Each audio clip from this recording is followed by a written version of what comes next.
Sensatsion yangilik. AQSh Eron kemasiga hujum qilib, uni qo'lga oldi. Amerika harbiy dengiz kuchlari Omon ko'rfazida Eron bayrog'i ostidagi yuk tashuvchi kemaga hujum qildi. Kemaning mashina bo'limiga shikast yetkazib, uni qo'lga oldi. Bunga javoban Eron Amerika harbiy kemalariga uchuvchisiz samolyotlar orqali hujum uyushtirdi. Bu voqealar katta urush boshlanishiga yana bir qadam Hormuz bo'g'ozi ziddiyat nuqtasi bo'lishida davom etyapti.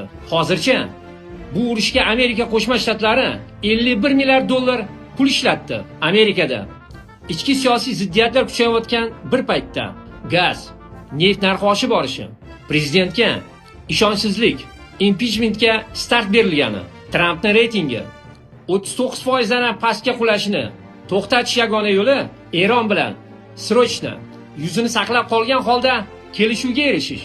Aks holda hokimiyat qo'ldan ketadi. Davomida u yoqda Netanyahu hali Eron bilan urush tugamadi deb bayonot berdi. Nima deb o'ylaysizlar? Aql baland kelib, tinchlikka erishiladimi? Yoki bular nafsga berilib, katta urush boshlanib ketadimi? Siz qanday fikrdasiz? Sensatsion yangilik. AQSh Eron kemasiga hujum qilib, uni qo'lga oldi.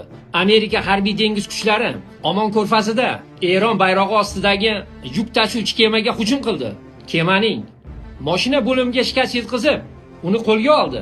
Bunga javoban Eron Amerika harbiy kemalariga uchuvchisiz samolyotlar orqali hujum uyushtirdi. Bu voqealar katta urush boshlanishiga yana bir qadam Hormuz bo'g'ozi ziddiyat nuqtasi bo'lishida davom etyapti. Hozircha bu urushga Amerika Qo'shma Shtatlari 51 milliard dollar pul ishlatdi. Amerikada ichki siyosiy ziddiyatlar kuchayayotgan bir paytda gaz, neft narxi oshib borishi, prezidentga ishonchsizlik, impichmentga start berilgani, Trampning reytingi 39% dan pastga qulashini to'xtatish yagona yo'li Eron bilan srochna yuzini saqlab qolgan holda kelishuvga erishish. Aks holda hokimiyat qo'ldan ketadi. Davomida u yoqda Netanyahu hali Eron bilan urush tugamadi deb bayonot berdi. Nima deb o'ylaysizlar? Aql baland kelib, tinchlikka erishiladimi?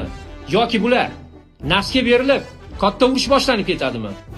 Siz qanday fikrdasiz?